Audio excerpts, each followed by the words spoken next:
Good morning.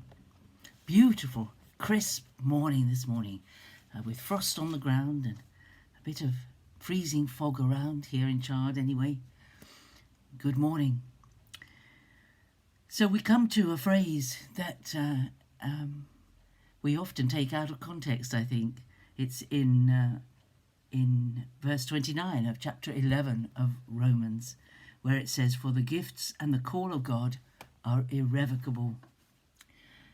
God is not one to change his mind. God is committed. He and his call on our lives. If he's called us, we shouldn't stop doing what he's called us to do until we are certain that the call is ended and his call has changed for us. God chooses out people for purposes.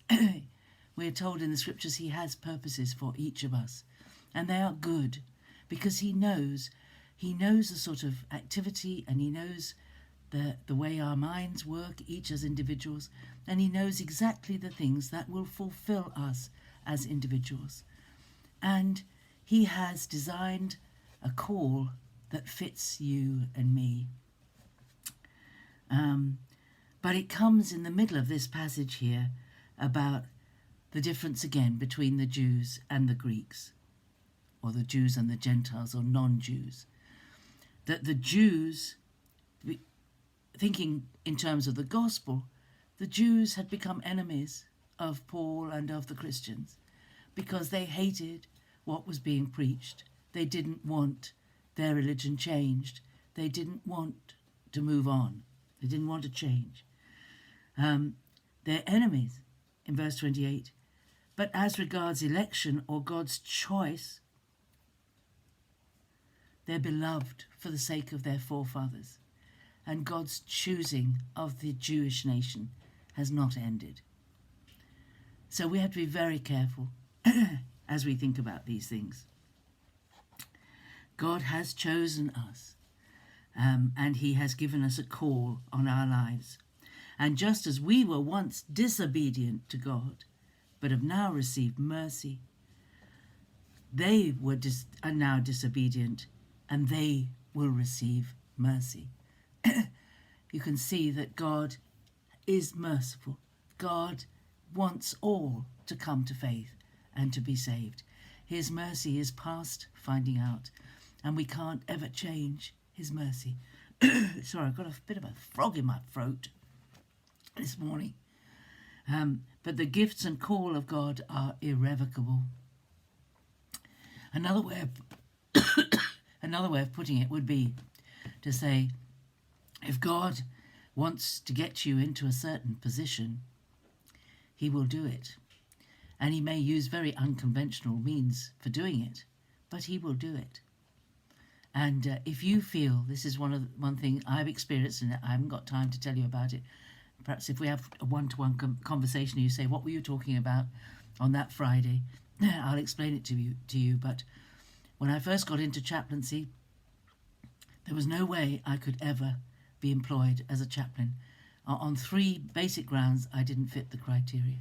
But God wanted me as a paid chaplain. He wanted me in chaplaincy. And he found a way to get me there. And not only that, but he got me there faster than any of the people who were interviewed for the job would have got there if they had followed the process of giving in their notice and coming and moving and settling into the hospital where I was employed. God did it in a miraculous way. And if God wants you somewhere, he will get you there. So if you feel a call on your life and things don't seem as if they're working out and things seem really hard, just know that God is the God of the impossible. He will make a way where there seems to be no way. And it's irrevocable. If he has chosen you for that job, nothing in this world will stop you doing it. And you don't have to hurry into it. If things take time to move, they take time. And in that time that we wait knowing that the gifts and the call of God are irrevocable. He will not change. If he's called us, he will find a way. to get us to do the thing that he wants us to do. And his love given to us will never be removed, no matter what we do. Just like even though the Jewish people rejected even the Son of God, he has not rejected them. Their time will come. They will come back in at the end of time. So there's lots in the Old Testament that we take as promises given to us. But they were first given to God's own people, and they apply to them as much as they apply to us. So we can rest assured that God is going to complete the work in us that he promised he would. He's not going to give up halfway. He's going to get it done. And we can trust him and rely on his providence, his way, his mercy, which is past finding out. Well, that's a great thought for the day, and I'll see you tomorrow. Bye-bye.